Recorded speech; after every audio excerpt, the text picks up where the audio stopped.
So, for me, the daily confrontation with fear has become a real practice for me since about three years ago. I went skydiving in Dubai, right? And skydiving is a really interesting confront with fear, right? So I gotta stand up. I'm sorry, I gotta stand up. All right. So all your friends, what happens? You go out. I dropped my thing. Yeah. So what happens is you go out the night before and you take a drink with your friends, and somebody says, "Yeah, we should go skydiving tomorrow." And you go, "Yeah, we'll go skydiving tomorrow." "Yeah, yeah." And you go, "Yeah." And everybody goes, "Yeah." Right? And you go home you by yourself, you're like, Right? You're like, well, I mean, they was drunk too. Right? So maybe they not, maybe, I mean, we don't have to go. We don't have to do it. So then that night you're laying in your bed and you just keep, and you're terrified. You keep imagining over and over again jumping out of an airplane, and you can't figure out why you would do that, right? And you're laying there and you have the worst night's sleep of your life, but you still have the hope that your friends were drunk, right?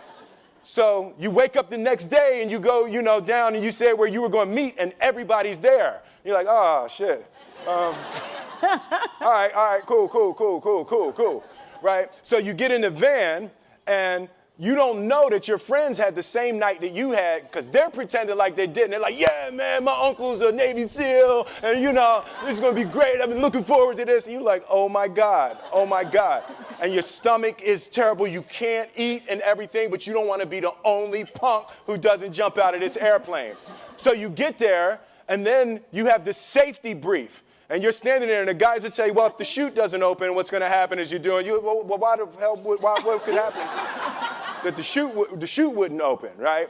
So you do a thing, and what you do is your first jump, you're attached to a guy who is going, he's going to walk you out. So you go, and you get there, and there's an airplane, and nobody's stopping. Everybody's still going. So you get onto the airplane, and you're sitting there, and it's extra because you're sitting on some dude's lap, some stranger. You're sitting on his lap, and it's like, you're trying to make small talk. Yeah, man. So you be jumping with people all the time, huh? Right?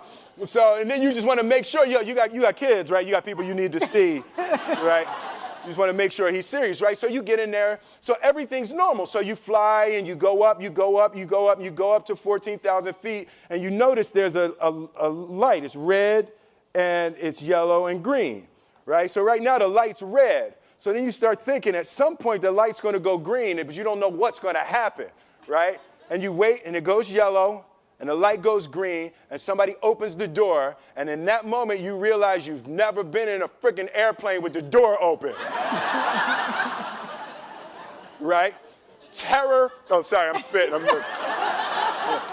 Oh, sorry. No, terror, right? So you go, and then if you were smart, you sat in the back so you don't go first, right? And then people start going out of the airplane. And you go, and the guy walks you up to the end of the thing, and you're standing, and your toes are on the edge, and you're looking out down to death. And they say, "On 3." And they say, 1, 2, and he pushes you on 2 because people grab on 3, right? Right? And you go,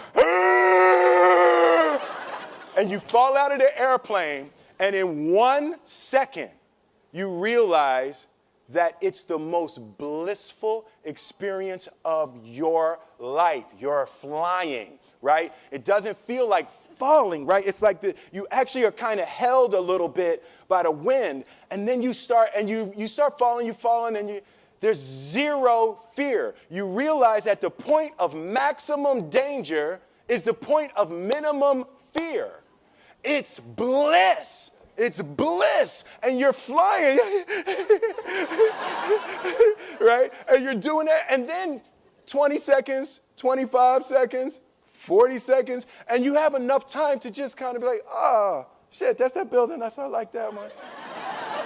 Oh, you can see the ocean. right? You start doing all of that. And the lesson for me was, why were you scared in your bed the night before? What do you need that fear for?